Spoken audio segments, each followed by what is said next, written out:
Hey, we're live. Hey, What's up, baby? not much, man. What's up with you? I'm gonna listen to this like first 5 seconds, and I'm gonna be like, "Wow, he really has some pep in his step," but it's not true. I know. I get him like, hey, we're live. Hey, we're back. It's like we just flip a switch. Nope, everything's terrible. I'm so lonely. Hey, you in my head? You're in my head. Dude, it's because it's all in my head. Ooh. I think about it over and over again. Love Nelly, dude. Hate that song, though. Yeah, What was that with like Tim McGraw or something? Fucking trash. the fuck. What a weird time that was. And also, Nelly, what was with the Band-Aid?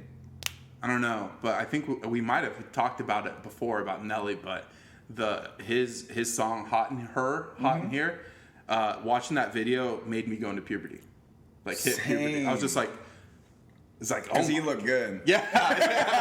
I get it. Hey, first joke, 57 seconds.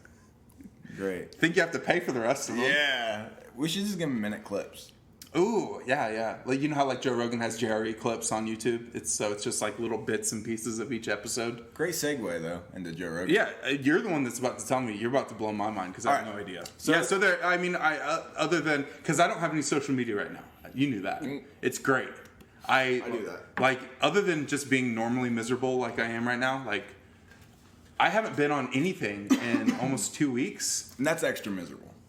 Oh yeah, Or maybe better. I don't know. No. Being on it made me more miserable. Like Yeah. now I like find shit to do. Dude, It's we're weird. also going to talk about that Bill Burr episode. Oh yeah, right. He gets into It's it. fucking Yeah, good. But I'm going to fill you in on Joe. Which is funny that they're like, cancel Joe. But if anything, you should cancel Joey, which you can't cancel Joey. Yeah, you can have that. I was actually saving it for you. But anyway, because Joey's always going to say whatever the fuck he wants. yeah. And he's like a Cuban American that. Yeah, but he says some fucked up shit. So. Oh yeah, terrible. Yeah, terrible. So this is probably like... I would say though, like I don't know. I Wait can't- till you hear. I can't cancel it. It's yeah. a Skype podcast. And it looks like probably like 09, like early yeah, January. like podcast times, And like sitting around on a Yeti. and mic. Joey's like, Joe. Hey, Joe. And then he's just talking about how like, he's like, I used to pay these young open micers $20 to suck my dick if you want a spot. Like, if you want a spot on the night, you suck my dick. And he's saying it like, yeah, okay, no argument. That's super fucked up. That kind of shit happens in all kinds of, all kinds to of get professions. promotion, suck my yeah, dick, all you kinds know? of professions. Yeah. But he was saying it in a Joey way to where Joe's laughing hysterically. And Joey, that was really wrong if you really did that, which I'm sure you did, because you used to talk about like fucking one-legged women for coke and shit, but Yeah. Oh, yeah. I have like zero qualms that didn't not happen. no. Yeah. But the whole thing is everybody's like, cancel Joe Rogan, and it's like, but all he did in the video was laugh.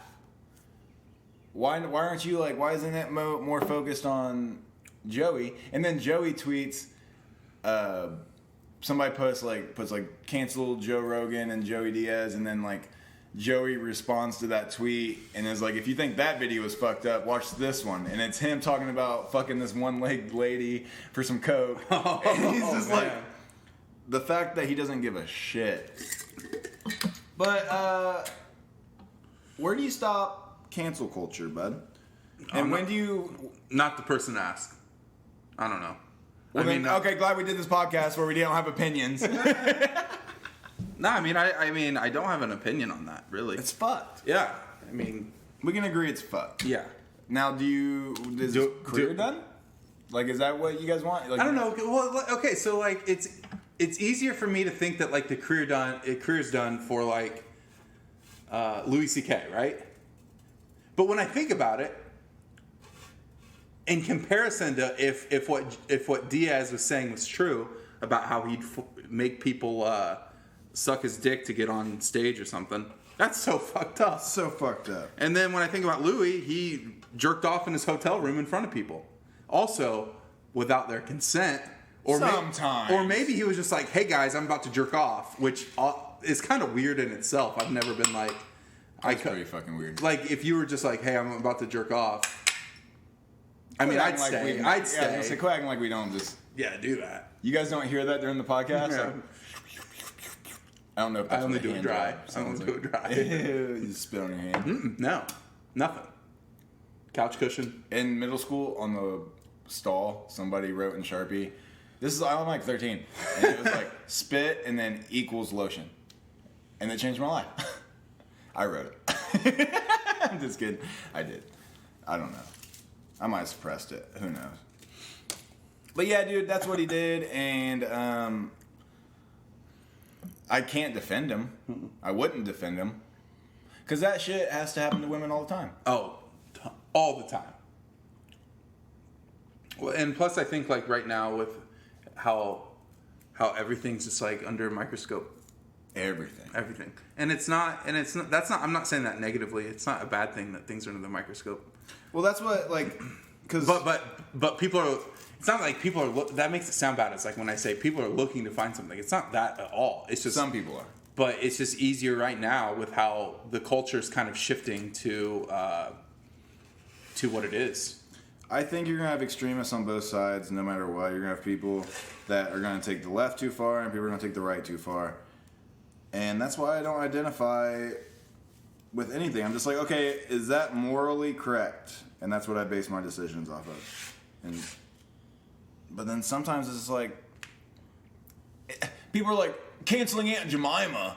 I'm like, dude, I don't give a shit if you do or don't. Like, I understand why you should, and I'll support that based on, like, I feel like if I'm weighing my options, like, that is the right way to go. Like, if that offends enough people, and if the basis of, the origin of it is accurate, then yeah, fucking just change the fucking thing. It's why is that so hard? And then people are like, oh no, we're changing the pancake syrup. Like, fuck off, dude. It's Yeah, I mean, it is kind of a racist thing. no, and I know, and that's why I'm just like, but like, I never, the funny thing is, it's just like I never thought of it. You just, which is it's almost like a great microcosm of what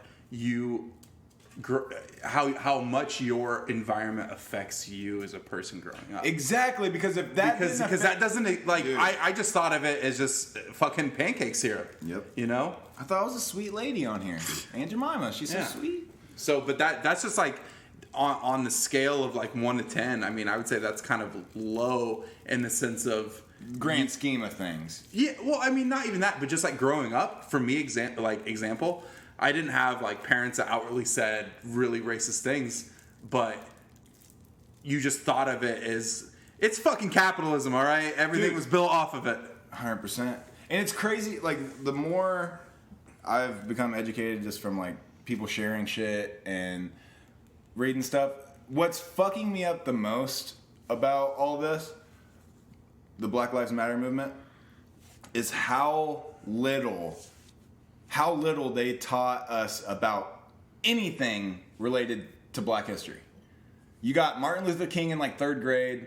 And that was it. That was it, That dude. was it. That was it. You were like, oh, you heard I Have a Dream and like the letter from prison. You never learned about redlining. You never learned about, like, even as simple as George Washington had wooden teeth.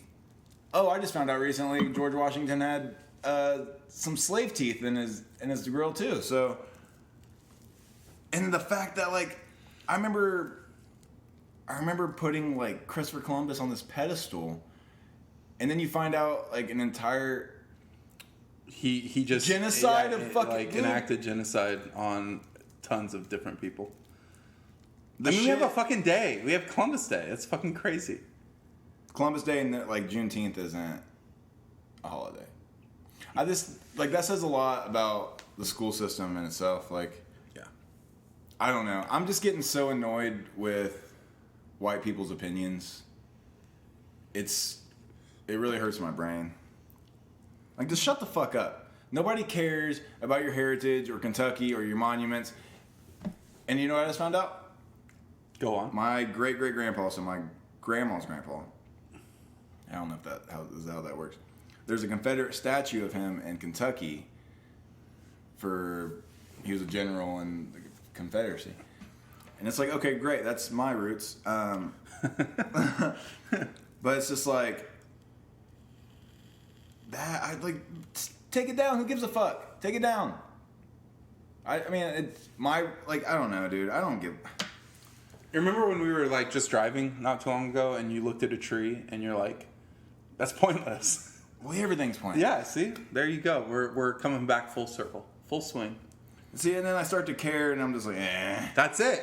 Yeah, that's the thing. I was like, save that because we can work off that. It's like you put yourself out there, and then. Dude, that's a good point because like, my problem is finding any meaning in anything, and then I'll go through these like manic phases of caring so Like much, finding and, like, hyper meaning. Yeah, and then like I'll be posting things or I'll be telling people these are my goals and shit, and then that mood, shout out bipolar, that mood fades quickly, and then I just get into this like, I get in my head, and then the anxiety builds up because I'm like, you're a fraud. Mm-hmm. None of this matters, and then the cycle repeats. Yeah, like a lot of it for me is like, I think with just because I've taken a social media break before, and it's true that I feel the same way as I did then. As it's just like it's hard at first because you're just so used to, dude. I mean, I would just be scrolling and like mindless, and I'm not saying that anything I'm doing outside of that is extremely productive, but I've gotten more shit done, but it's not that. I mean, you know, like every fucking Sunday you get that notification how much screen time you had, you know? And I was just like, Jesus Christ. It's an empty feeling. Like yeah, because it doesn't fulfill you at all. And that's a huge thing that I've been like trying to find is fulfillment in things. And you're preach, baby. And so, I mean, I'm fulfilled with things that I'm like trying to figure out to do. Like I've like taken more of an interest in playing guitar. It's like I've come back to it and I've really like missed that feeling. It's great. And I still love doing this. And people that, I mean, and I'm sure people that have like created things of their own can relate to the fact that I don't know, maybe they can't. Maybe I mean, but also I like have such like a negative perspective on it that it's like you're creating something that makes you feel good. And this obviously is like creation of what we do, but we're not doing it for the creation part. We're doing it just because we enjoy it. Yeah, and it helps. But the fact that like it's something that doesn't exist in the world until we do it. And depending on my mood, depending on the day, I thrive on that. Like when I write a story and I'm proud of it and I put it out there. Oh, but real quick, I downloaded Medium and I read all your stuff on the actual app. Like I searched, yeah. The sad stuff. I didn't clap because I didn't know that was like the liking thing until like at the end. Well, I'll clap next time. I'll go through the sad stuff too. I read it all. Oh, great! I read it all. But yeah, you have like a lot of views and a lot of claps, and it's dope. Yeah, I'm Medium famous, dude. I get 10 cents a year, maybe. But I'll post something, put it out there, and be super proud of it, and then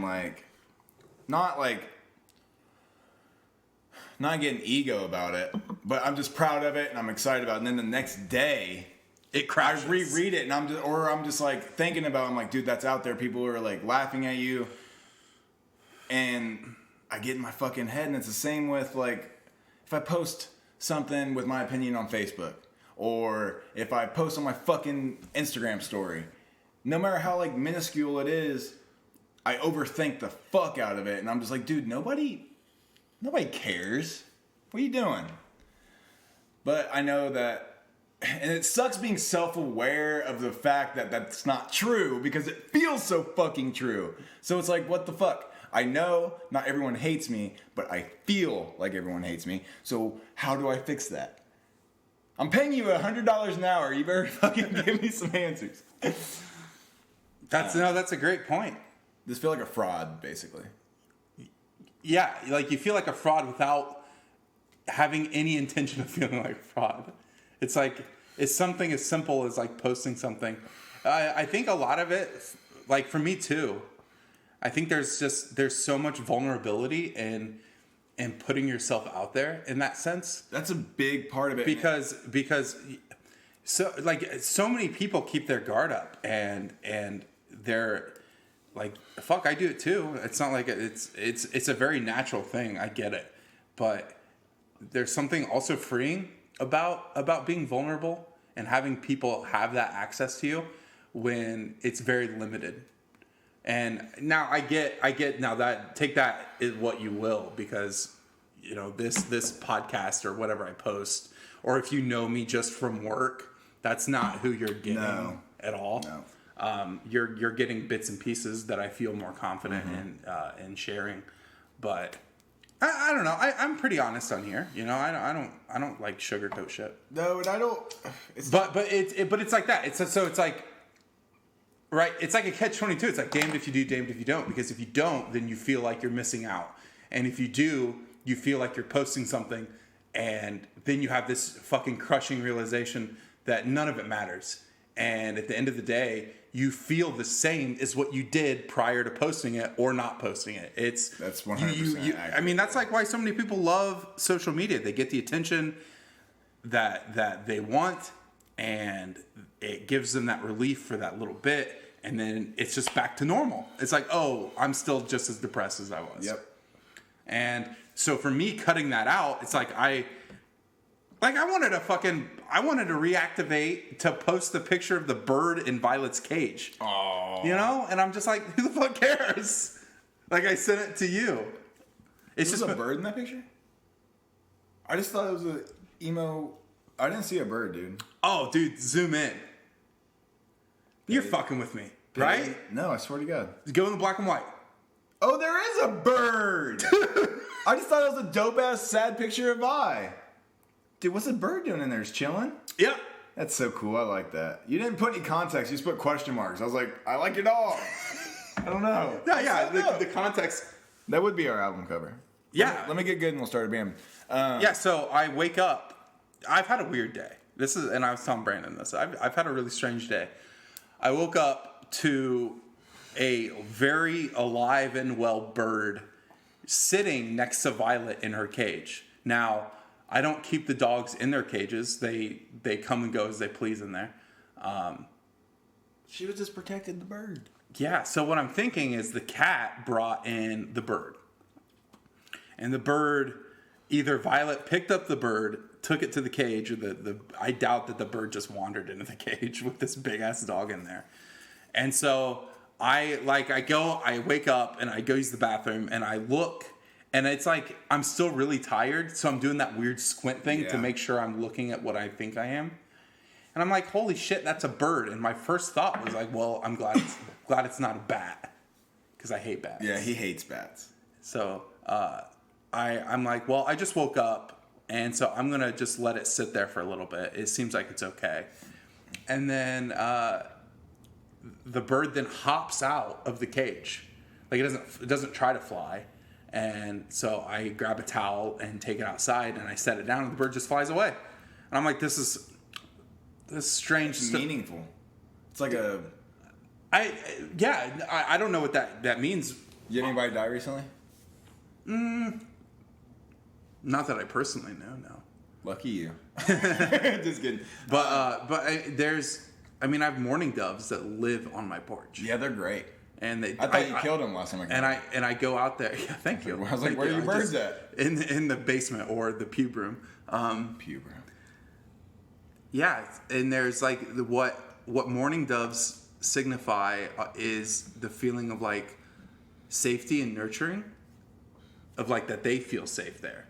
And so like I can go out on the porch and just like get real fucking close to these birds if I wanted to, and they just never like they leave, but they don't fly away because of me. You don't think it's more like? I mean, like other than maybe it's just a dope place to live, and it's just like, you know, like if you're out in the woods and you see a bear, you don't run, right? So you think they just see you coming up and they're like, don't fucking move. Like, oh shit, he's back. If we don't move, maybe he won't see us.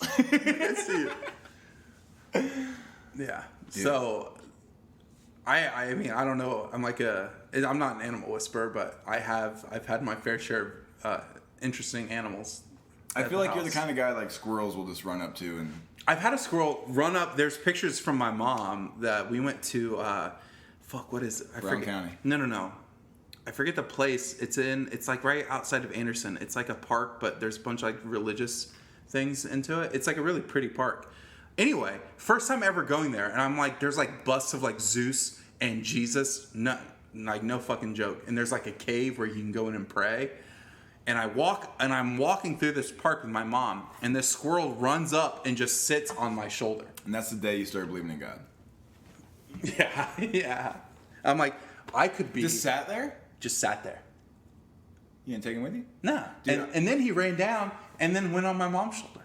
And I'm Oh, like, he's just a friendly boy. I think he's just friendly. But thank you for ruining it, because I thought this whole time that I might have something special. My mom and I share something unique. No. The animals look and they're just like, you know what? They're okay. They're okay as Listen, people. son, I'm going to tell you now, there's nothing special in this world. Especially you. Especially you. Oh, man. So anyway, yeah. I started my day out that way. And then... With the squirrel? No. The bird. The bird. Okay. And whenever I think of birds, I always think of like Wonder Years. You know, because there's so many like lyrics about birds and like hitting I'll birds. be your dead Dead bird, hitting a bird on the freeway. Yeah. You won't see a burial, but all the... Yeah. I Love love it. I love it. They're so good. And so I then get ready, take dogs on the walk.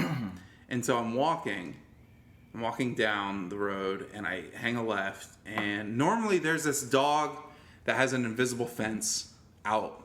Like the dog owns the invisible fence, obviously. And it's a really pretty dog.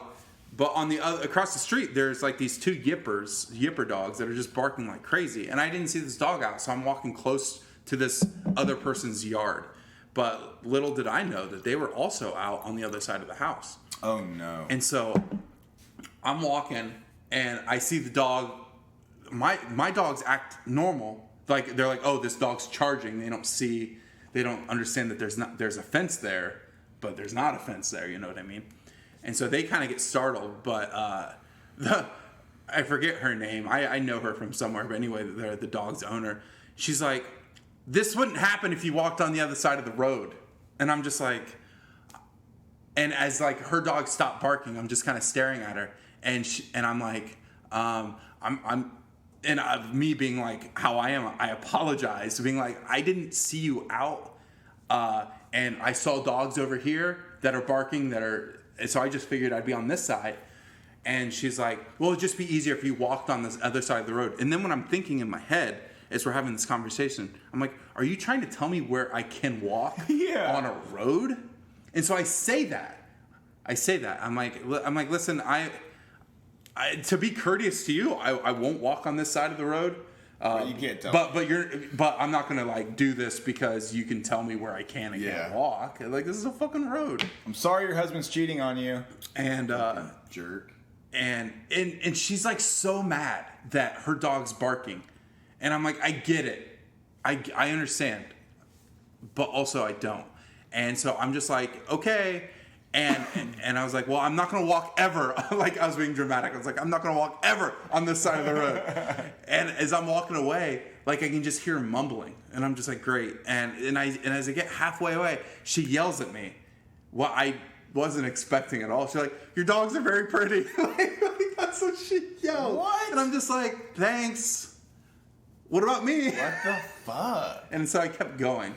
And I was like, man, that's just, I mean, that's Hartford City for you. That's just a weird interaction. So then I go out, I take him back home, and then I go out to the BMV to register my motorcycle. Yeah. To get like plates and everything. And I was going to take my written test. And there's, with like how COVID's going on, there's very limited like seating, and there's limited computers for anybody to take any sort of written test. Anyway, I'm sitting next. I haven't started the test yet, so I get my plates and everything. I'm sitting next to this guy that's taking his CDL test, which is really hard. Yeah. And he has headphones for the audio questions, and apparently the headphones aren't great. But he is just like some fucking big old trucker. and or wanting to be trucker, and he can't hear, and he's just yelling. He is yelling at the top of his lungs that he cannot hear, and he wants better headphones. And I'm just sitting there. I'm thinking in the back of my head, like, so far I'm like 2 for 2. I'm like, this is just everything that's weird. Like, this is why I don't go out. Yeah. And so I'm just sitting there not taking, like, I'm not going to be able to take this test because this guy, I'm afraid he's just going to, like, hit me in the side of the face. Because he's 6 feet away. I get that. But he's yelling. And the BMV's quiet. Yeah. And I'm like doing that look around, like, y'all gonna handle this? Yeah, like, and so he walks back up to the front and demands better headphones. And they were like, this is what the state provided. We're a state-run organization. Every other headphone is just like this one. And he's like, well, I can't hear shit. And they were, I'll give them credit, they were trying to be as polite as they can be at the beginning, but then they just stopped. Oh, yeah. They just stopped being polite. And then there's like, think about it like when you go to like fucking Outback Steakhouse, there's like a greeter. There was a greeter for the B&B to just be like, hey, what do you need, blah, blah, blah. Okay, you're ready to go in, because they're trying to do the whole social distancing thing. And this lady is like overhearing everything, and she yells. Then she starts yelling. I love when a hillbilly starts yelling and then another hillbilly starts yelling. Yeah. You're just like, this isn't going to solve anything. And she starts yelling, nobody's ever had any problems with the headphones. Oh, that's what she chimed in. Yeah. And he just like, and he's like, pardon me, ma'am? That's what he says. I'm like, ugh. Like, I'm starting to get like that sweat, that nervous sweat that's building. And I'm like, I don't think I'm going to take my test today. So I'm just sitting there without having logged in yet. And this goes on for 15 minutes. I'm not fucking lying. And I'm sitting there this whole time thinking I'm going to take this test. I'm going to be like, all right. Eventually he'll either leave or shut up. It doesn't happen. And he just keeps going. And they both keep going on. And he's like, I mean, to take a CDL test, it's an expensive test to take. My buddy has one. And it's like in the multiple hundreds of dollars to take this test. Yeah. And it's hard. He just leaves. He eventually leaves about the time that I'm like, I'm not going to take this test anyway today. I'm just like, my brain's scrambled right now because all I can think about are these two people just yelling at each other in a BMV. And so I'm like, I go back up to the front. I'm like, hey, I'm going to pay for my plates and get it registered, and I'll take my test some other time.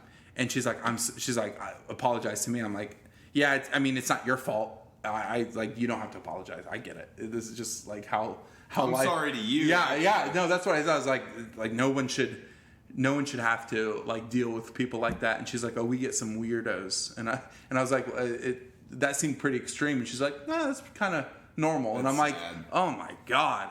Anyway, so he's leaving with his girlfriend or wife, and he's yelling like, fuck this place. I'm going to go to a different fucking B&B where they treat me like a decent human being. And I'm just like, they tried.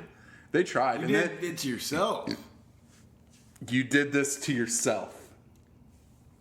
Look at that. I know, you right? Set that up. I did. You set that up. And what about Meyer? Okay, so it doesn't stop there. It doesn't stop there. So I come over here. I feel like I'm missing something though. Oh, I am. There's been 4. Oh, great. So I told you like I'm having trouble with my tire. Yes. And it keeps losing air. So I didn't have a PSI gauge. So I went to the auto parts store in Hartford, and I'm like, that's literally all I'm buying is that, just so I can make sure it's that tire, which I was pretty sure, and it is. And so anyway, I'm waiting in line. The lady at the register that's paying for something, she is upset that they don't have something in stock. And she's like my age, which bums me out, or maybe a little younger than me, because I'll benefit of the doubt, most people that are like our age and younger, they're kind of okay. Like, we get how life is. Yeah, we got it. Yeah, that's fine. But she was just like, she's like demanding to see the manager, to like the manager. Karen. Like he's like right there, and he's like, I'm sorry, we don't have it in stock. Like, that's, and it was like some vanity thing. It was like some vanity like plate. I can order it for you. That's basically what he said. And she was just like, oh, fine. But it takes like 15 minutes for this to happen. And he's like, and bless his heart, he's trying to find it, you know? So he's like, and so a line builds up, and there's this guy behind me, and he just like, he's looking at me, and I know something's about to happen just because like I can gauge when that look happens. Yeah. And I'm like, he's going to say something. I have my AirPods in, and I'm just like, I make eye contact with him, and I'm like, fuck. That was my mistake. I should have just kept looking down. It's like, damn it, I don't have social media. I can't just like be scrolling through shit right now. And he just at a tone that isn't quite yelling, but it's normal. It's higher than like inside voice. He goes, "Hey man, that ship on your arm is really fucking cool." Just like that. Thanks. And I'm like taken aback by it because, you know, I mean, like, that's like, thank you for the compliment, but man, and then he just wanted to keep talking like what my inspiration was. And I'm like, I didn't really have inspiration for a lot of my shit. I just like it. Other than that. So like, it's like people expect for like each tattoo, you have to like have some profound meaning. Yeah. It doesn't happen. I like that. And I like that about tattoos. Like, if you like it, just get whatever the fuck you want. And so he then asked who my artist was, and I was like, his name's Monty, lives in he operates out of Greenwood now. He's like, oh yeah, I know who that is. He's like, I've been thinking about touching and that's how it goes. Yeah, if they have a tattoo, then they want to show me their tattoos, and they want to like give their story, and I don't care. Like, I don't care. I don't care about your tattoos. And so he's just showing me his arm, and the tattoo's faded and old, and I like that's what mine are eventually gonna like start looking old and faded. And he's like, yeah, I really like this one. This one means a lot to me. I'm like, oh, that's cool. Like, I was being polite. I'm not gonna be like, dude, I don't care. I was being polite because what else am I gonna do? I still have to wait in line. I can't just be like, dude, fuck off, because he's still standing right behind me. And so, I get my shit and I pay and I leave. And then I come over here and we go to Meijer. I get some wine, and you're waiting in the car because we took your dog. Yep. And so I am paying for my wine, and they have to check at self-checkout. They come around and they're like, oh, I gotta make sure you're of age. And this lady, she's just like, she's looking at my ID that has like my height on it, and she's looking at it so much that I'm about to ask, is there a problem? Because she's looking at that. She's looking at it for no joke 30 seconds. She's just staring at it. Like, not looking at me, just staring at this. And then she looks at me and then looks back down at the end of the 30 seconds. And she does it again. She looks at me, looks back down, hands it to me, and she's like, are you really 6'8"? You have a fucking measuring stick on you? Yeah, like, actually, I do. Let me get my tape measure out, and I can measure myself for you.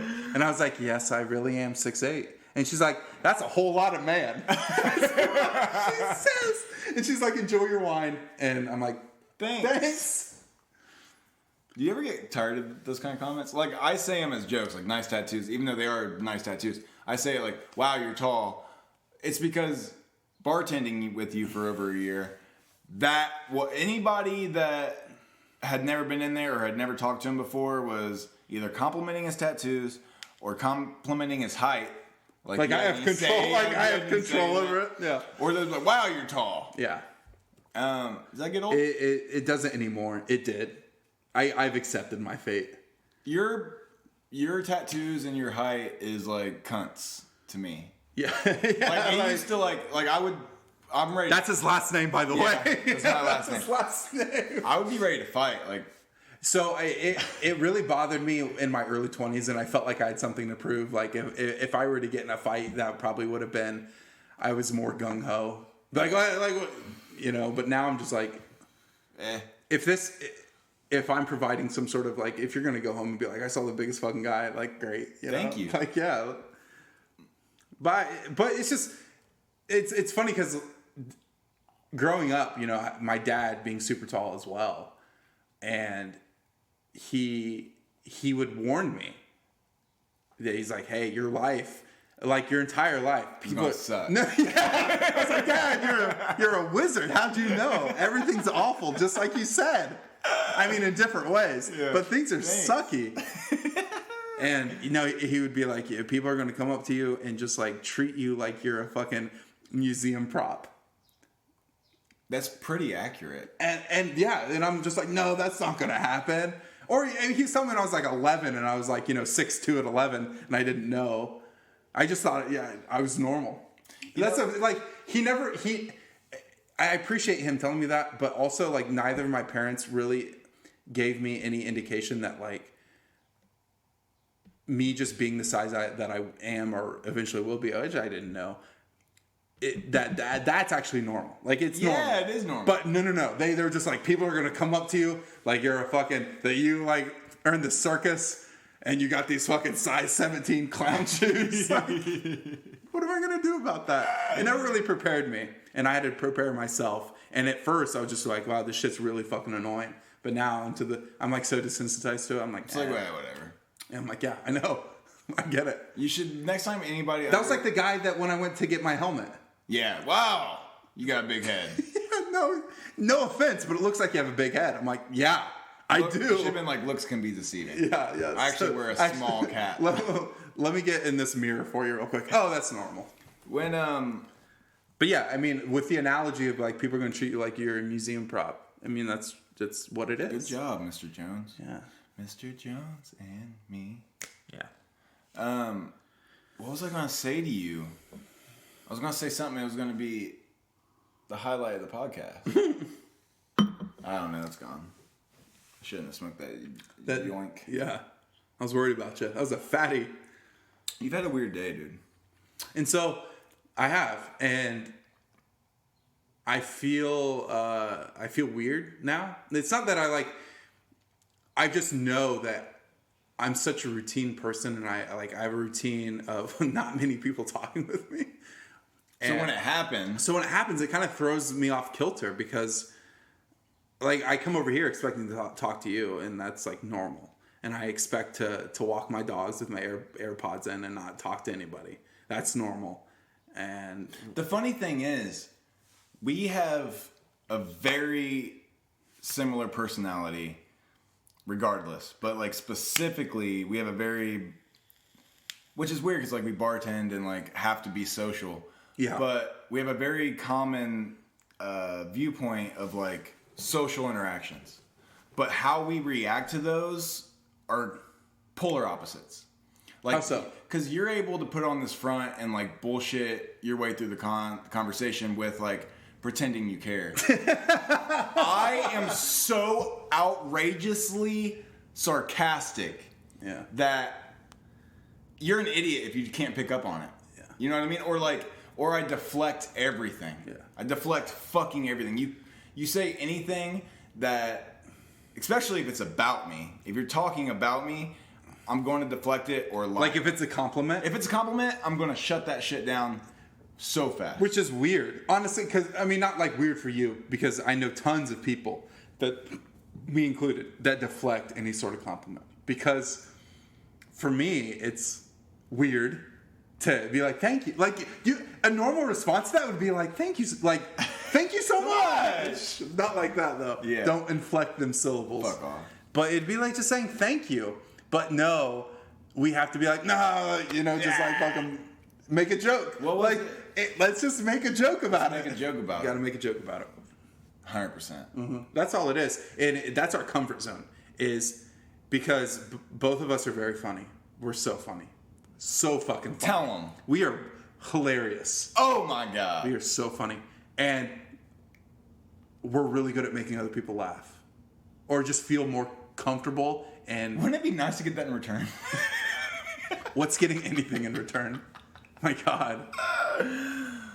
I mean, I'm saying it with like a grain of salt because like even when I say that I know that both he and I are funny, in my own head, I'll say he and I are both funny, but in my head, when I say I'm funny, doesn't exist. Shuts it down. Yeah, like you're hilarious. You're like the funny. You're the funny. You're the funniest person I know. So goddamn cute and funny. Oh yeah. How do I deflect it? Fuck you. What's no, but that's just how it is. What was the guy's name? Maybe it's normal. What was the guy that replaced me at Grains of Girl and you became best friends with and went out to Pizza King with and Jake. all the time? Jake. Yeah, Jake. So What if we could be like Jake? I would love to be like, he's so fucking great. He's perfect. I know. I'm gonna travel around. He's so genuine. Oh this, my God. look, Jake, I love you to death, and he's so genuine. Like him being the most genuine person I've ever met in my entire life. People think that he's full of shit because of how genuine he is, and it takes them like a couple days to understand. That's just he's he's a pure boy. Love Jake. Yeah. Because almost everybody I knew, me included, I'm just like, man, Jake's full of shit. And he's not. That's the how he same is. as you felt about me, dude. Yes. Oh, that's so great. I am full of shit though. That's the thing. It's like you are. I wasn't wrong. But like we realized that we're both pretty much the same person. And We did. And you just thought my front was like, your front was too much. yeah. Your front was too much. But okay. It's awkward. Sorry. You're getting like flustered about it. Like, I'm so, and I was like, Sorry. 4 years ago. You're like, sorry. Fuck. What do you want me to do? Change everything about you. Unless I'm in a manic phase, being like not even being pure, not even being like genuine, but like serious. Just like I'll use the word serious for lack of better terms, but like serious conversations make me uncomfortable.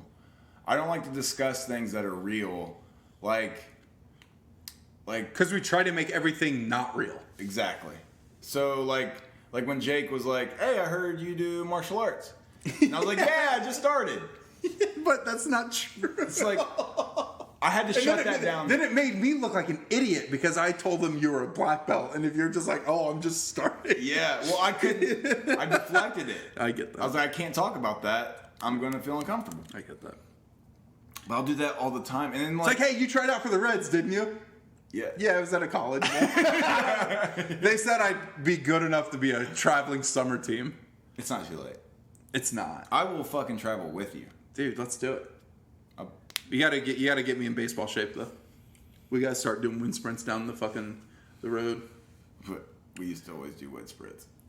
And it's they'd be like, hey, you're a 6'8" lefty, and they're like, I'm sure you have a great two-seam movement fastball. I'm like, actually, I only do knuckleball now. That's it. That's it. all you And they're get. like, huh, okay. That kid over there taught me. And you point at me. And you're like, that's my boy. And I And I'm got, like, he's my dad. I got #1 dad shirt on. #1 dad. That'd be amazing. And then I'd have a shirt that said, my dad could beat your dad's ass. Dude, please get that. Yeah, 'cause we'll go to it'd be Kings true. Island and I'll be It'd be wearing true. #1 dad. No, Or we'd be wearing like the jerseys that'd be like, if I get lost, find, but it's like in a really funny way. It's like, find my wife or something, and be like, I'm wife. You'd get lost because you've had experience. yeah. I've had experience too though. Are you bringing up my childhood? I was lost at Cedar Point, Big deal. dude. I was lost at Cedar Point. I was lost at an Eminem concert. That's actually both pretty. Both pretty traumatic. Yeah. I remember I think I was like 8, and I remember jumping on somebody's car, because I got lost in the parking lot. And the parking lot for Cedar Point's fucking massive. And I remember getting lost. I don't know how you fucking lose me, Mom. And they're like, Dad. "Get off this car, you grown ass man." Yeah, they're thinking I'm like 18, and I'm on this hood of this truck, just screaming like blood curdling growls. Like, all right. It's not fun. Can I tell you another weird thing that happened? Not today. This didn't happen today. This happened last night, so I guess it would be close enough to today because it was like 11:30. It's within a 24 hour. Yeah. So I'm at the grocery store getting a bag of dog food, and I grabbed the top, and I had got my pods in because that's what I do. I don't want to talk to anybody. No, don't want to talk. And I'm listening to like my really sad. I just listen to sad music. That's it. And so I'm lifting up the bag of dog food. It's at the bottom row, and I lift it up, and it just tears in half. Shut the fuck as up. I lift it up. You're that strong? No. I didn't do anything. It was already fucked up. I didn't just like Hulk it. And so I'm standing there. Like, just imagine me just standing there, like defeated. The feeling of defeat. Because for one thing, I feel bad. Because someone's going to clean this up. Good thing you don't carry a handgun. Like someone, yeah. Because that would have been it for you. That's it. I reinstall Facebook to go live. And I'm like, I just broke a bag of dog food. That's it, boys. I'm out. And you're like, take me with you. Yeah, please wait. So anyway, it's super late. They're about to close anyway, and so that makes me feel doubly guilty because I'm like, man, they got like stocking shit to do. They don't have to clean up this entire bag of kibble. And So you start sweeping it up. no, I like pull out like out of my pocket, those like wands that just go massive, and I just start sweeping. No, so I'm standing there, my back turned against away from the clerk, and I'm standing there, and kibble's still just falling out of the bag slowly. It gets to the point where it's just like blue. I do, but like dry. No, you just said it. Dry dog food said is kibble. Kibbles and bits. I don't buy kibbles and bits. I buy expensive shit, unfortunately. I wish I'd eat anything other than that. Anyway, it's all... But long story short, the guy was then like, oh, so did a bag of dog food break on you? And I'm just like... No! Yeah! I dropped a fish, you idiot. Yeah. And so he was just like, just set it to the side. We'll get that cleaned up for you. And I'm just like, yeah. It's not for me. It's not for me, and I feel awful. You're not getting paid more to do my fuck up. And I was like, I'm so sorry, I didn't see that. Apparently the bag was ripped. And he's like, well, when we stocked it, we didn't see it either. And I'm just like, man, you're great. I love Hartford for that. But anyway, then I bought another bag. The end. So you didn't pay for the bag you broke. No, I would have, though. I will say this. I would have, though. Fuck. I just looked down and I don't like your shoes. You don't like them? Dude, they're fucking sick. Do you know why I don't like them? Because they have zipper? Why? Why? Holes. Oh, you don't like the holes? Mm-mm. Okay, well then don't. No, I just don't like holes in general. Okay. Like bunched up holes. Yeah, what is that called? That what is that called? It's depression. That's not called depression. It's called. There's a word it's for like it. It starts with a T. Trichosome. Transsexual. Sorry. I don't know who I apologize to. No, it's called trichophilia or something like that. Yeah, it's something. I don't like it. Okay, well then don't look at my shoes, man. But I like them other than that. Oh, thank you. Just plug the holes. They're just put like Play-Doh over it and just cover. Please do. Don't like Play-Doh either. They're my shoestrings are yeah, I like broken. these shoes a lot. Yeah, man. dude, they're sick. Guess how much they were? Guess. $400. Nah, 30. Really? Yeah. $30,000. $30. I want Yeezys. Do you judge me for that? No, dude, Yeezys are sick. So dope. I'll your birthday. Gotcha. Kenzie was telling me that her brother is buying his wife, her sister-in-law. Fuck, I don't even remember what these shoes are called. It starts with a B, but they're $1,000, and they look like like you see a car driving down the road and it's got like a different color hood and then like a different color side and then like they're doing their bumper. best. They're doing their best. They're doing the best they can. But these $1,000 shoes look like that. Like shoes that are trying to do their best, but then they're like, we're still going to charge you $1,000. Let me. Yeah, bring it up. I made a funny little thing out of it. Dude. I made a little funny little thing out of it. Can I see it? Yeah, I'm about to show you.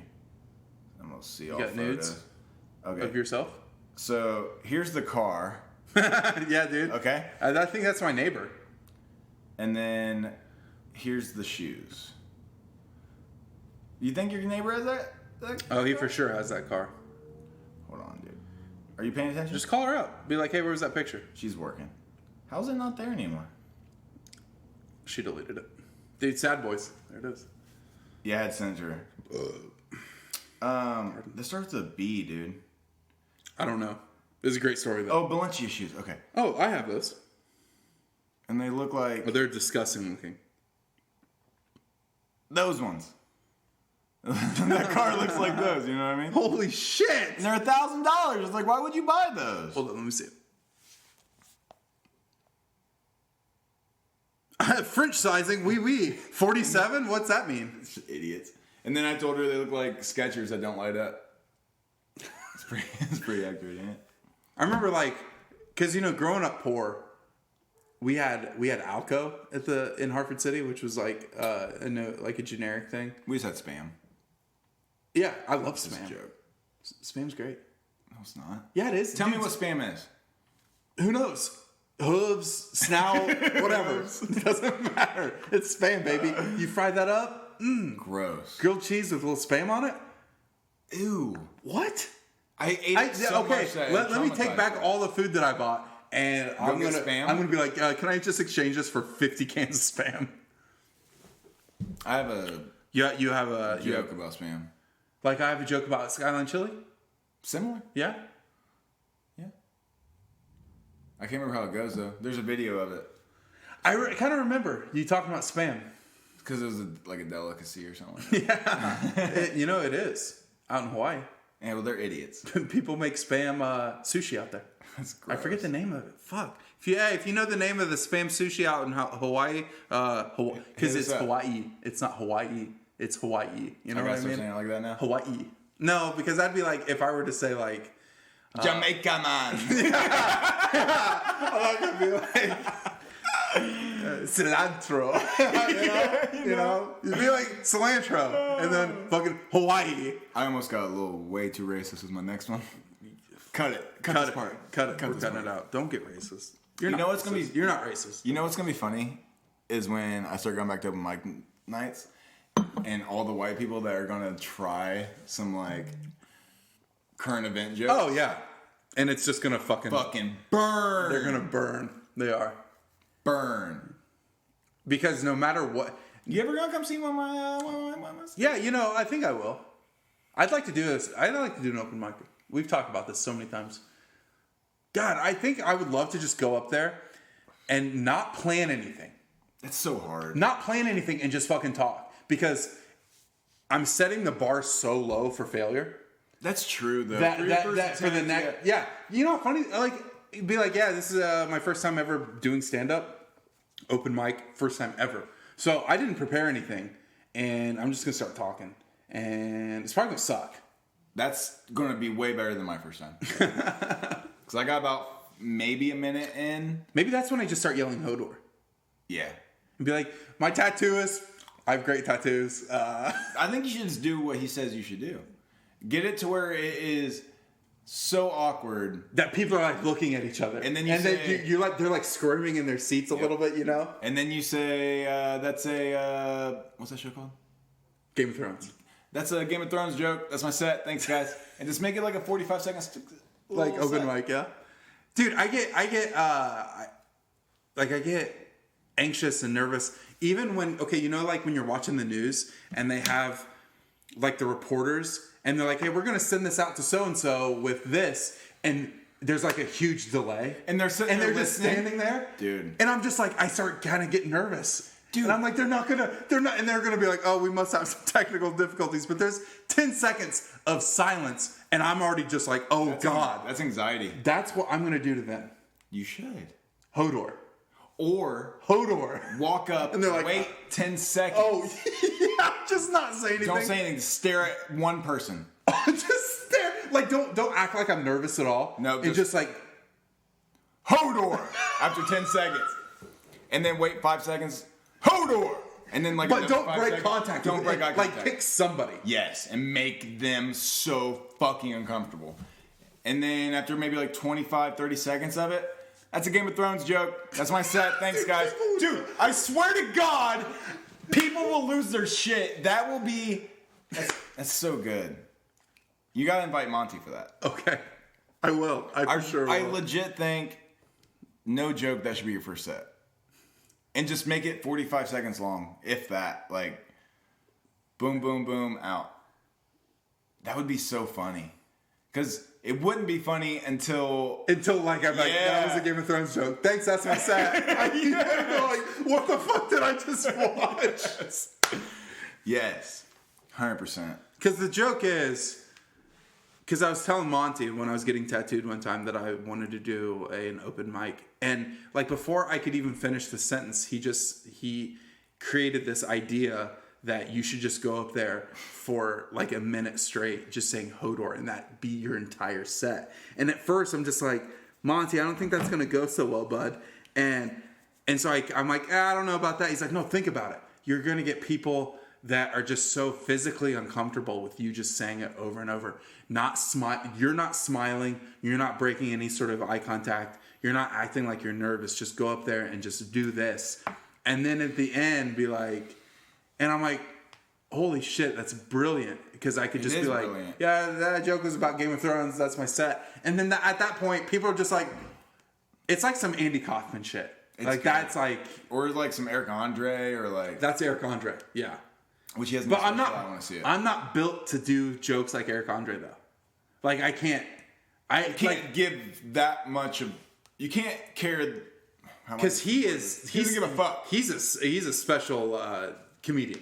He is a special. I mean, like person. when you fucking watch the Eric Andre show, it's like I get nervous when it's like about to come on. I'm just like, oh Have you my watched God. him on Hot Wings? Oh, when the hot ones, so funny. Yeah, because he dives into like guest reactions to like. I'll need to rewatch it because I only watched it once when it came out. But Yeah, and he's just like talking about how like no, these people have no fucking yeah, idea they have what no they're idea. getting They into. have no idea. No fucking idea. The best for me, we can watch it after this. The best Eric Andre episode has Chris Jericho on it. What? Yeah, and Chris Jericho doesn't even get a word in, and like, but he sits there. He doesn't act like he doesn't like get up and because you have some people that just get up and leave. Yeah, they're like fuck that. Yeah, it's amazing and it's so fucking ridiculous. I remember watching it for the first time and like having to rewatch it. I think like at least 10 times, and it was still just as funny and ridiculous. He's so great. I fucking love Eric Andre, dude. Love it. He's so good. He has a new special out on Netflix. I'm gonna watch it. Oh, we can watch it if we want. Eat pizza, watch it. Please. Yeah, let's do it. Remember last episode we did was like almost 3 hours. Yeah, I got so drunk. I didn't throw up though. I know I need to stop drinking because I don't throw up anymore. Is that how you do it? Is that how you gauge? I've only thrown up once ever. Oh, I throw up almost every time. Like if I drink excessively, like wine, I'm fine. What's excessive? Like what you drank last, like with Chris and I? No, because I didn't throw up. I know, But but like would've in the been idea, excessive. like in Yeah, the idea, been that would excessive. have been excessive because we drank a lot. I just don't like myself. Dude, we drank 2 bottles of wine and like half a bottle of bourbon. Really good bourbon. Oh, dude, that bourbon. I've never so drank fucking bourbon so good. Good. It was so good. Thanks, Chris. Thanks, Chris. He texted me and asked how Wonderwall's going. Did he? Yeah, That's so great. funny. It's going well. Still need to watch The Office. I mean, like, to not like it is kind of dumb. I can understand watching it and being like, okay, this show sucks. But to not watch it and be like, To this never show give sucks. it a chance? Okay, well, then you're the problem. Chris, you're not the problem. You're so smart and handsome, and you can teach yourself how to do woodworking. You can teach yourself French. You're happily married. You have a good job. You live in a cool town. How is it? You get great beard. Are they gonna have kids? No. They don't want kids? No. Neither of them? Nope. They'd be good parents. You heard it here first, Chris. You would be. You You'd be really such would a good be. fucking dad. You would be. But You're really gonna rob a some. child of having a good life. Do you think I'd be a good dad? I think you'd be a great dad. I think you'd yell sometimes just because you'd get irritated, but I think overall you'd be a great dad. Yeah. Be like some things don't fall far from the tree. God damn it! Pick up your shit. I think you especially. Oh, you'd have a kid with a good head on their shoulders. Like as far as like human fucking decency goes, and I think that's the biggest problem is, yeah, as you get older, you have the opportunity to like learn and grow and fucking get rid of what your parents fucking teach you. Trauma. Francis and the Lights has a great line in the song "May I Have This Dance," and it's "You are bound to inherit the sins of your parents," and it's true.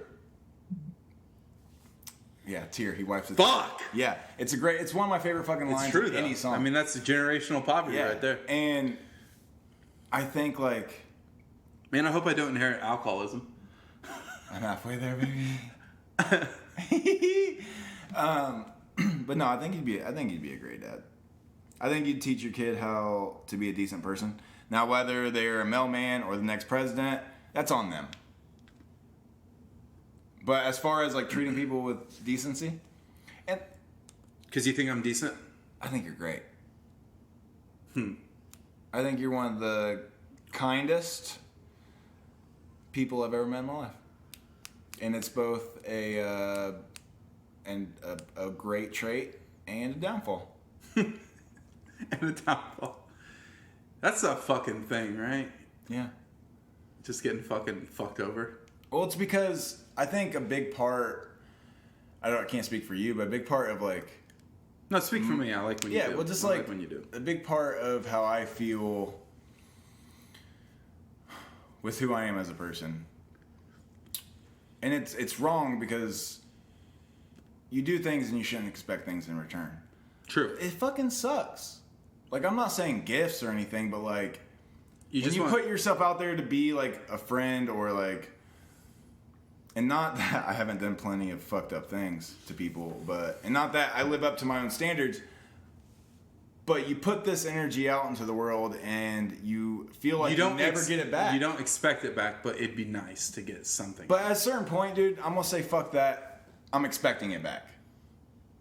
Or I'm cutting you out of my life because like you're worth getting something in return. There needs to be expectations. Yeah. Like at this age, like yeah, I'm not getting any younger, and I'm certainly like, even when it comes to like something like relationship wise, it's just like if you can't offer more than like the fucking bare minimum, then just like, and I have just tell me to fuck off, dude. I have the simplest love language as far as friends, family members, relationships.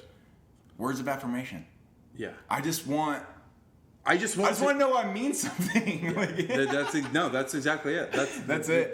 That's me. I don't want That's gifts. me to a T. Yeah. I don't need shit. I don't want gifts. I don't want you to be like, hey, I got you dinner. Nope. Because the idea, I just want you to be like, and those things matter. They do, but it's not. It doesn't matter as much as, hey, like, I'm checking in on you, or like, hey, I appreciate what you did, or hey, I know you got me last time, I got you this time.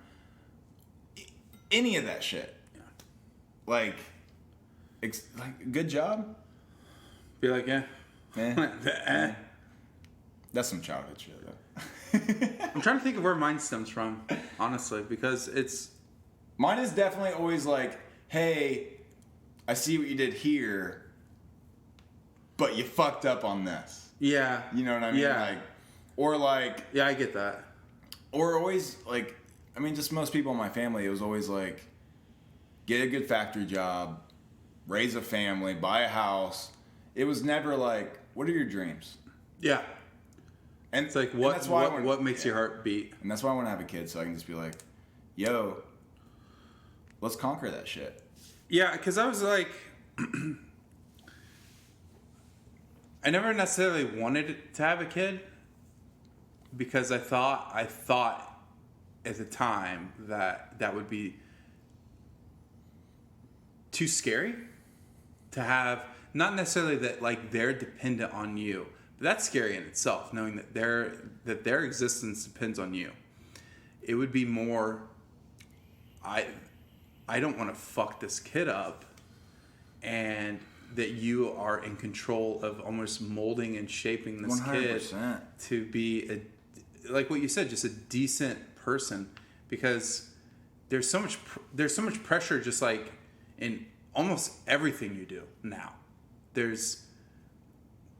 You have to explain why you're doing it. You have to explain why you're not doing it. You have to explain how other people feel. You have to explain why you feel the way that you do. There's a lot of pressure into that, and I think having a kid would be great in the sense that it's kind of like, I mean, it's something you created. You know, it's you. I think that's amazing. Wild. That's amazing in itself. It's fucking you. That's you. Like without you being a part of this equation, it doesn't exist. And it's kind of like this podcast. In the entire world. This is our child. Yeah, it is. And I think, and so like I know that it's not on the same like levels of, it's not in the same degree of, be like, oh, you know, I don't ever say other than joking. Like I'm not serious when I say, oh, I have dogs, so I know what it's like to have kids. I don't. But having unconditional love for something like my dogs, I think that relates, obviously, because like unless you're a shitty person, I think most people have unconditional love for their kids, unless you're a shitty person. I agree. You know, even if you are fucking them up. Yeah. Oh, yeah.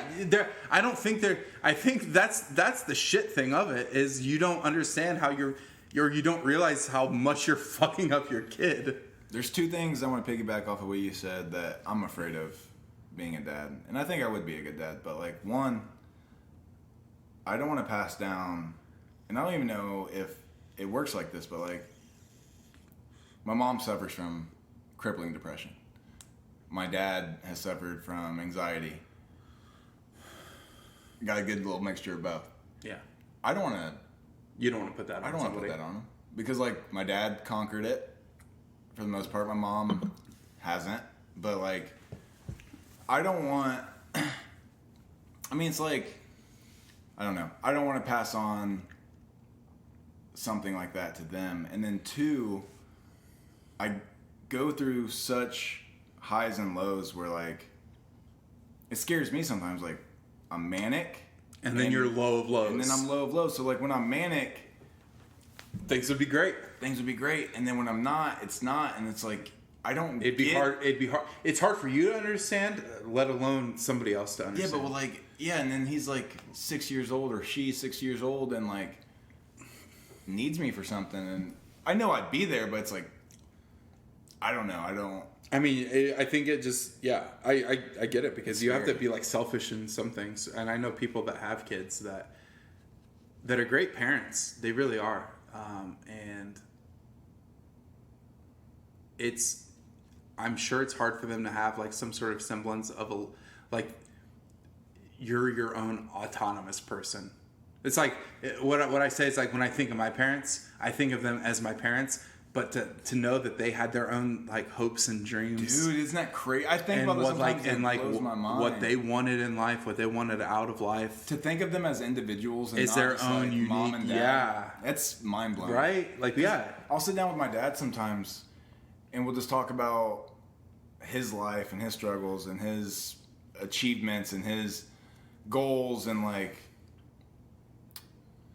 for a second it's just like, okay, you're not just my dad, like, you're a human being.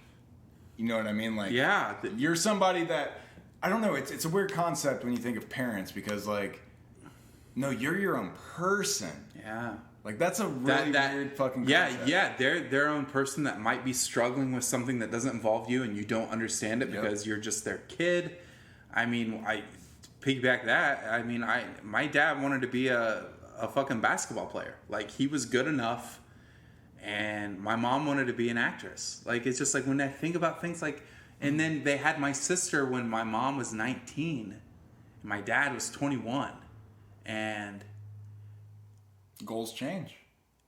Things changed, and that was it. And then they got married, and my dad worked for the same job his entire life. My mom was an editor for a newspaper, and then she worked for the schools. And it's like, you're doing things out of the necessity of your kids. And you don't realize the implication of that as you're a kid or a teenager. Oh, fuck. Because you're going through I mean, like, as a kid or a teenager, your world is devoted to you. Dude. You are your own world. And when you think about things that they had given, like, I didn't understand it until I was in my 20s, that you think about your parents, and that they had their own hopes and dreams, and that they sacrificed. I think about my parents, and I still, like, not the idea of growing up poor, because I never wanted, I never needed, I never went to bed hungry. But from their perspective, they're struggling. Yeah. They're struggling. But you have no idea. But no. Mom, idea. Xbox Live is canceled again. Now, you know what I mean? Like, no, yeah. So, like, a great point to that is, like, I love my parents. I love you guys. Thank exactly. you. That's kind of it. So, I mean, like, you did your best. No, like, and I feel like I'm okay. How old were you when you ripped that hot dog bun? I was in my teens, like 13, 14. Okay. So imagine, but yeah. Hold on, wait. No. So listen. So imagine when I ripped the hot dog bun. So imagine being 13, 14-year-old Peyton, and you rip this hot dog bun, and you're like, you crazy motherfucker, why are you kicking me out for this hot dog bun? That was the final straw for him. something that had nothing to do with you, probably. Yeah. Oh yeah. So, like, when I think back, and I had obviously no idea. No idea. Because I'm like, you're kicking me out over a fucking hot dog bun? Yeah. Like, what? But that was essentially a mental breakdown of some sort. Yeah. That wasn't because you ripped the hot dog bun.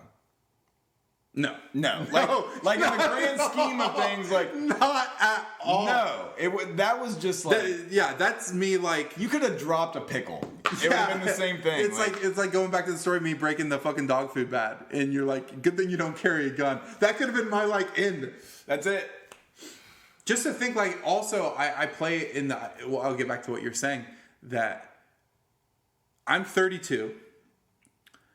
My parent, if I had a kid when my dad had a kid, they would be 11 right now. Jesus, isn't that crazy? Yeah. Having an 11-year-old. Yeah. I need new pants for softball. Well, I mean, YouTube's on. yeah. Here's your iPad. No. Like, it just, I would be a completely different person. 100%. Because everything would be different. I mean, yeah, because, just, and not to, like, use the dog analogy, but, like, even me from 3 years ago is different than me now. From perspective. Responsibility. Of responsibility. That's it. Yeah, it's like, well, I could go wherever I wanted. I could do whatever I wanted. But now it's like, well, I got vet bills. Got vet bills. But I think back, because my childhood was a little weird, with the fact of like Sunday at 6 o'clock at night, I'd go to my dad's, and then Sunday at 6 o'clock at night, I'd go to my mom's. My entire life, from the time I was. And so you'd say a week, or 7 days. Okay. And at 6 p.m. every night. So for me, it would be because my parents divorced when I was 8. I would see my dad on weekends. See, they hated each other, but at least I'm sure my parents hated each other at some point, but they're amicable now and they get Yeah. along now. But which I mean, I can see it now. I respect the week-to-week thing. I wish more parents would do that. It makes the most sense. Not one parent is more worthy than the other. So we would do that. And my mom was super lenient. Oh, you guys aren't going to stop at stop signs. Okay. Dude, fuck it, dude. I hope It's you guys get hit. it's the fucking Moped It's the gang. moped gang from high school. I hope they get hit. But, so yeah, my mom was super lenient, would let me get away with anything, and then my dad was super strict and wouldn't let me really do shit. Not true. He just was way more strict than my mom. But like, growing up, you don't understand that. Or like, if he would yell, or even if my mom would yell, or if like, the point is, being 27 years old now and knowing how my mood can switch like that, and how like, I mean, like just yelling at like the dude with the rebel hat flag, like, fuck you, you piece of shit. Yeah. Like, well, that's fine. That's fine. But Yeah. the point is, it's because I'm just not like feeling that great today.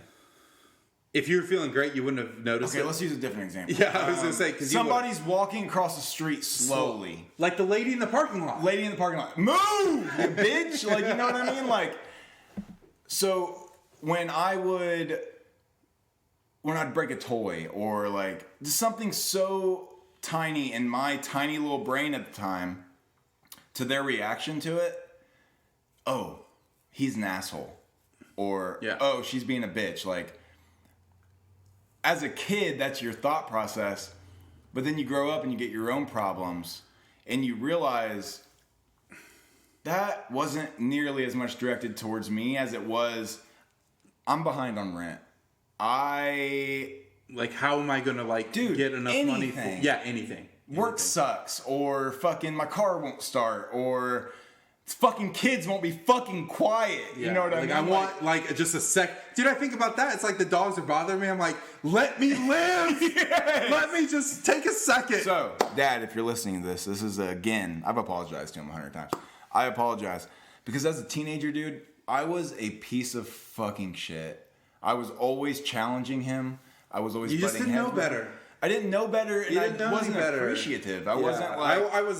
I wasn't either. And when I look back now and like the divorce of my parents, like on both of them, and I'll give them credit because like, I mean, you know how like nasty breakups can be, and you just like want to pin the other person to be this really bad person. Neither of them did that. But when I only saw my dad for the weekends and I saw my mom all week, and I lived with her and I stayed with him on the weekends, my dad would do, like, I feel like extravagant shit to just be like, hey, I'm still like your dad. Yeah. And so like every weekend would be like, hey, let's go out, let's have fun. So dad also does all this shit. Yeah, and it wasn't even necessarily that, because like what you were saying is my mom was so lackadaisical when it came to like punishment or rules or curfew. Or our rule still to this day is like no news is good news. So it's like if I don't hear from you, I'm assuming everything's great. But not really now, because she knew that like I was like I'm still depressed and sad, and she's like. I mean, when we had the conversation, when she's like, I'm afraid that, like, if I don't hear from you, that, like, we'll find you. And I'm like, oh, like, that made it real. I'm like, I'm going to go get on some medication and figure, not, and that's the thing. It's like, it wasn't even for me. That's the kind of person you fucking are. Like, I didn't go on fucking Lexapro for me. I went on it for my mom, because she's like, because my mom, she'll fucking cut to your fucking heart, and you could just see, because my mom's the most caring person I've ever met in my entire fucking life. Thanks. No, she is though. She is. Even if you're like, oh, thanks, I'm right here. No, she's great. I've never met her, but I've you sold her magazines a few times. Fucking Sports Illustrated. She loves that shit. It was Playboy. Yeah, she likes that shit too. But anyway, you just don't know as a kid, and it's not your fault for not knowing either. But it makes you feel like shit. But when you become old enough for that realization to kick in, you are dude. I like still to this day. I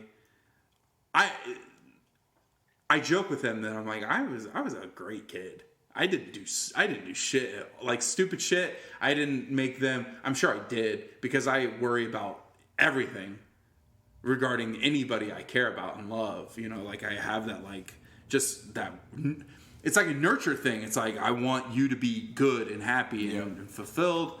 And it was just on the wayside because you're just 13, 14 and you're going through your own shit because you're your own autonomous person that you're experiencing brand new things for the first fucking time, and you're just so used to everything being made about you. And people that are narcissists, they don't ever get out of that phase. Dude, the end.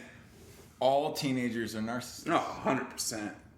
It's crazy. And so it makes me even more cringy when I be like, they're like 24, 25, and they're still narcissists. I'm like, that's a phase you grow out of, man. I'm trying. That's why I didn't say 27. All right, I didn't use your age. Nah, dude, I don't like using the word narcissist. You are the most self-aware. No. Yes, you are the most self-aware narcissist, but you're also like, other than being just my best friend, I think that says a lot about narcissism, because there's a lot of people that are narcissistic that I know. That I'm just like, I don't want anything to do with you. Yeah. But like to have my best friend being the most self-aware narcissist that I know, I think that speaks for something. I do. T-shirt that says that. My best friend is the most self-aware narcissist, and it means a lot. It means something, though. Like, it means... Because I think half the battle with narcissism is realizing that, oh, you might be a narcissist, right? And the funny thing is like, in therapy, we were just getting to that. And then the money ran out. She's like, oh, we got to put a pin in it. Yeah. $300 next time if you want to figure this shit out, bud. I don't know. The weird thing for me is... so funny. We were just getting to the good part. I played football. Who cares? Why am I crying every day? Why? The thing for me, though, is like... I don't know. I'm just going to try and be my own therapist a little bit. I think... Figure it out. Figure it out on your own. Pull yourself up by your bootstraps, bud. It's weird because... I can see both sides of the reality of it and then what my brain is telling me. So I see the fact that not everybody needs to involve me in everything. I see the fact that that's your self-awareness. Right. I'm not the center of attention. You don't need to check in on me when I need checked in on. That's not your place to know that. Because I'll be in a low spot and I'll be like, nobody's fucking texting me, asking how I'm doing. and it's like, but then this... You keep talking. Yeah, but... I'm going to go preet you up. At the same thought, it's like, so I'll think, why isn't anybody thinking about me? And then I'm just like, hey, it's not their place to think about you. And that constant battle makes it just a little bit worse. Are you making both? You want me to make both? No, don't make both. Okay, I'm not making both. Yeah, I was gonna tell you to not do that. Hey, how do I pause this? If I hit stop, does that end it?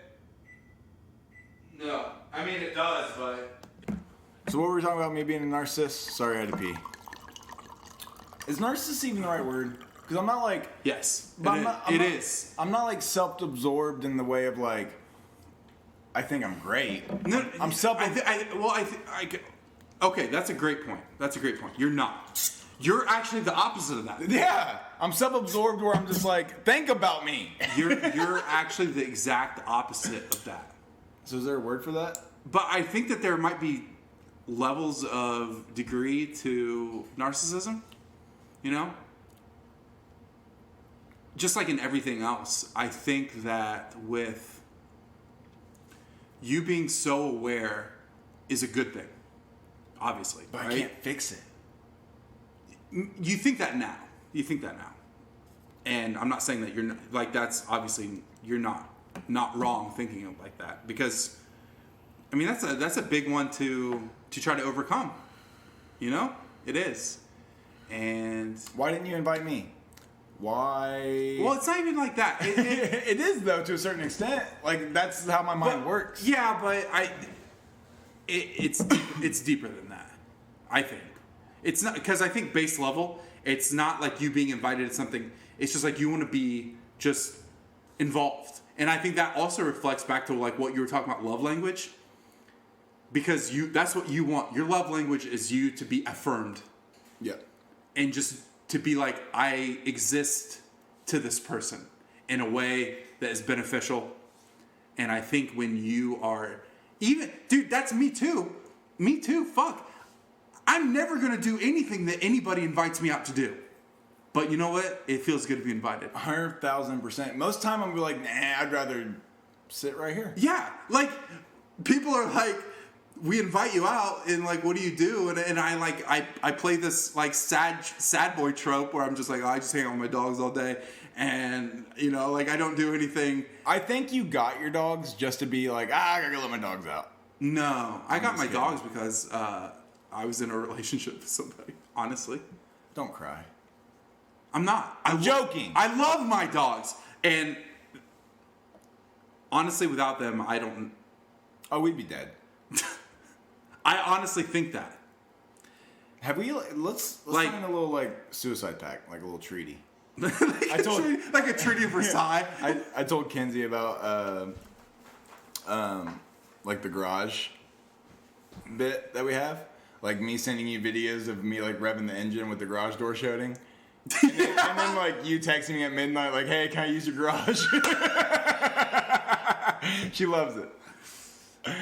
It's great. Kenzie's great, dude. She I like thinks her a you're lot. great. I like her a lot. She likes you a lot. No, is this our first like date?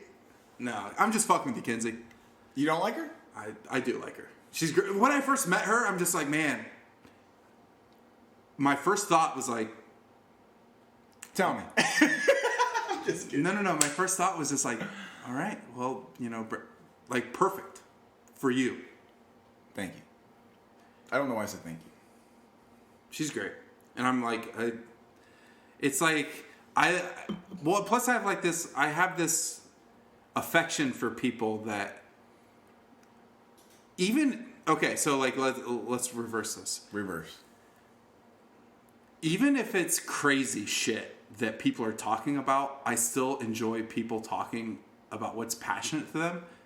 In any like almost not in any sense, in almost every Because sense you can of the smell word. bullshit. Because yes, but I like people that are comfortable enough to say it that I don't have to do a lot of searching.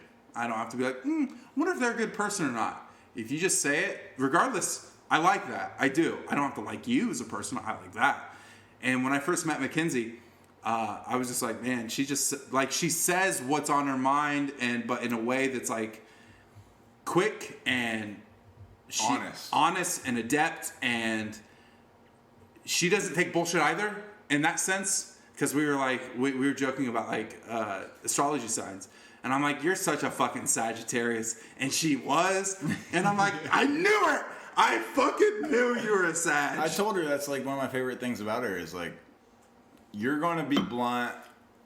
And not like blunt in a way of like, I'm going to say what I say even if it hurts your feelings. But like, just honest. Not even blunt, because blunt can be taken as like a...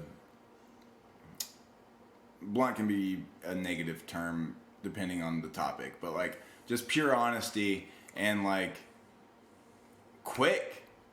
You know what I mean? She's Like super you said, quick, and I like that. I like that about anybody. It doesn't even have to be like romantic sense. I'm not saying I'm romantically interested.